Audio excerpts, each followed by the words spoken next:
Bonjour, je m'appelle Delphine Claudel, je suis skieuse de fond en équipe de France.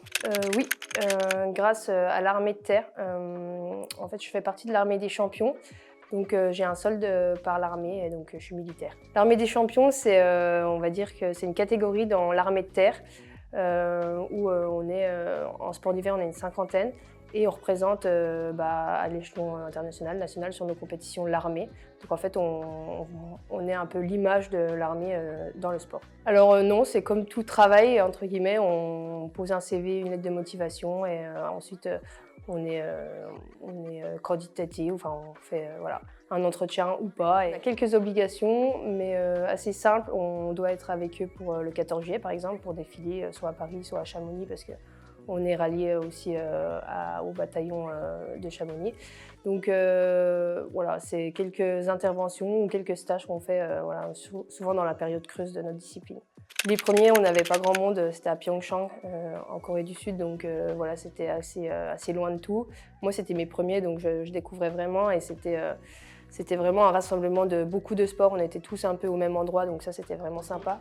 J'avais jamais rêvé, moi, entre guillemets, d'aller aux Jeux Olympiques quand j'étais petite. C'était pas quelque chose, c'était pas un but pour moi. Donc en fait, bien sûr, quand j'ai appris que je pouvais le faire, j'ai voulu y aller. Mais du coup, non, j'ai été surprise. J'ai vraiment vécu ça, ouais, comme une gamine à découvrir ça. Mais non, ça m'a surprise en bien. Pékin, c'était différent parce que c'était dans les années Covid. Donc là, voilà, c'était une atmosphère assez pesante, stressante. Et puis les troisièmes à Milan, c'était complètement différent parce qu'on avait du coup les proches qui étaient là et on était en petits clusters, donc un peu éparpillés dans toute l'Italie. Et donc ça nous a permis quand même d'avoir plus d'ambiance au bord de la piste et vraiment des émotions et puis beaucoup plus ouais, de partage. Ouais. On va commencer par la première, le skiathlon, c'était.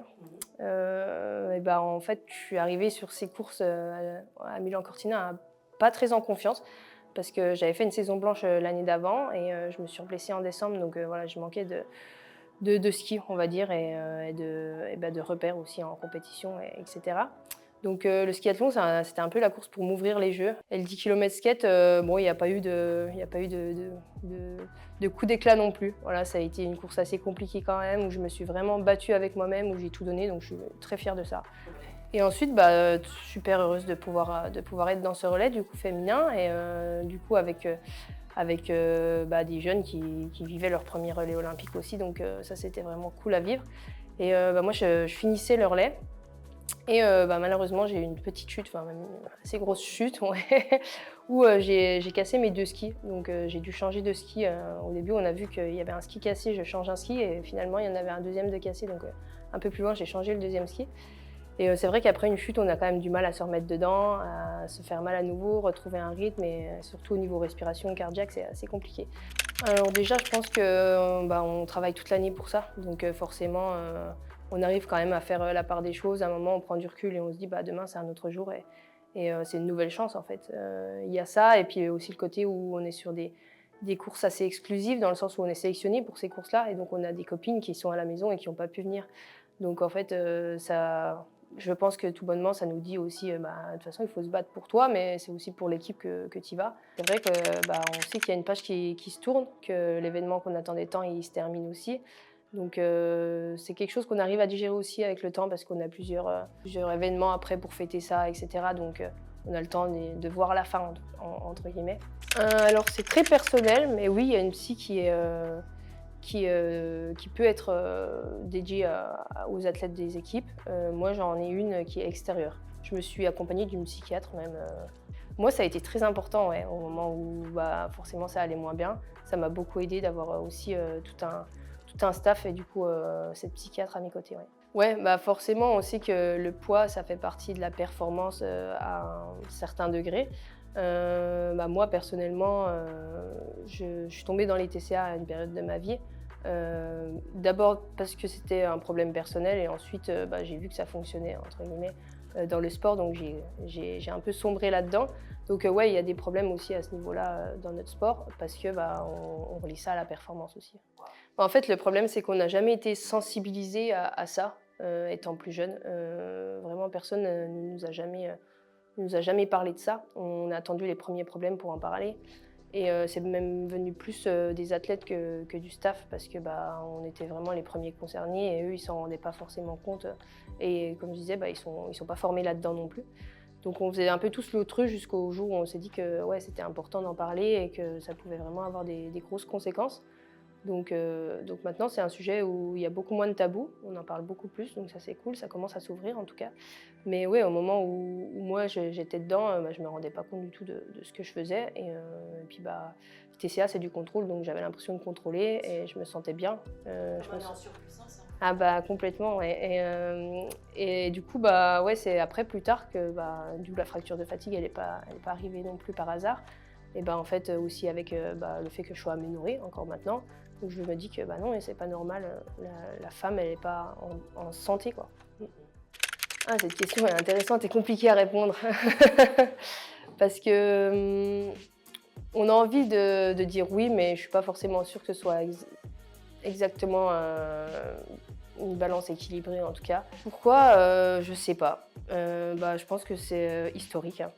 Forcément, ça a toujours été comme ça. Aussi au niveau des résultats, faut pas se le cacher. Nous, en ski de fond, en tout cas, les garçons ont plus de résultats que les filles. Donc finalement, c'est assez logique. Et voilà, c'est une logique qu'on aimerait changer, hein, je suis d'accord. Mais en fait, tant que nous, on n'arrive pas à performer autant que les garçons, je pense qu'on restera toujours un petit peu plus en retrait, en tout cas discrète. Non, je pense que j'ai pas de regrets en soi. Faire des choses différemment, je pense que tout ce qui m'est arrivé et tout ce que j'ai fait, ça m'a appris des choses. Donc, beaucoup sur moi-même finalement, sur la sportive et sur la femme que je suis. Donc en vrai, je peux pas dire que j'aurais fait différemment parce que je serais sûrement pas la femme que je suis maintenant s'il me serait pas arrivé la blessure par exemple, si j'avais pas fait des jeux moins bien au bon il y a 4 ans. Donc, ouais, j'ai appris beaucoup de choses, hein. Déjà, quand j'ai commencé le ski et mes premiers Jeux olympiques, je pense que je m'affiliais vachement à mon image d'athlète. Ça, c'est une chose qui a énormément changé ces dernières saisons. Sûrement aussi du fait que j'ai eu beaucoup de difficultés, des coups de moins bien et du coup, j'ai été moins dans le feu de l'action, entre guillemets. Donc quand on prend un peu de recul là-dessus et qu'on se dit en fait t'es pas qu'une athlète quoi, quand ça réussit pas t'es quelqu'un d'autre, enfin t'as une vie etc. En fait c'est quelque chose qui m'a fait du bien en fait finalement, d'apprendre sur moi-même, de me dire non, Delphine c'est pas qu'une athlète, c'est une femme et en fait les résultats ça la définit pas en tant que Delphine quoi.